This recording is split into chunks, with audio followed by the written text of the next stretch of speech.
नमस्कार. तर आज रायांच्या ऑफिसमध्ये होती पार्टी, तर ते लेट जेवूनच येणार होते. त्याच्यामुळे मी आणि योगेश म्हणजे माझ्या भावानं ठरवलं, आपण पण कुठेतरी जाऊया बाहेर. काय खायचं, कुठे जायचं ह्याच्यावरती खूप डिस्कशन झालं. नंतर ही योगेशची काळी गाडी इथेच ठेवून माझी ब्ल्यू कलरची क्वीन घेऊन आम्ही निघालो काहीतरी खाण्यासाठी बाहेर. दक्षिण तडका साहेबांना बाहेरूनच पाहिला आणि आता आम्ही एंटर केलं. एंटर केल्याच्यानंतर खूप सारं काय घ्यायचं ह्याच्यावरती डिस्कशन झालं आणि नेहमीचाच मेनू ठरलेला ऑर्डर पण दिली.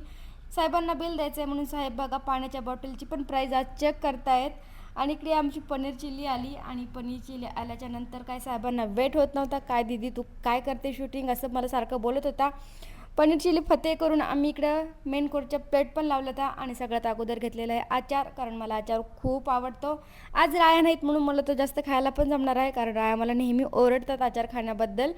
आणि नंतर इकडे चाललो आहे साहेबांचं बिल दे. बघा साहेबांचा चेहरा कसा झाला आज बिल द्यायचं आहे म्हणून. थँक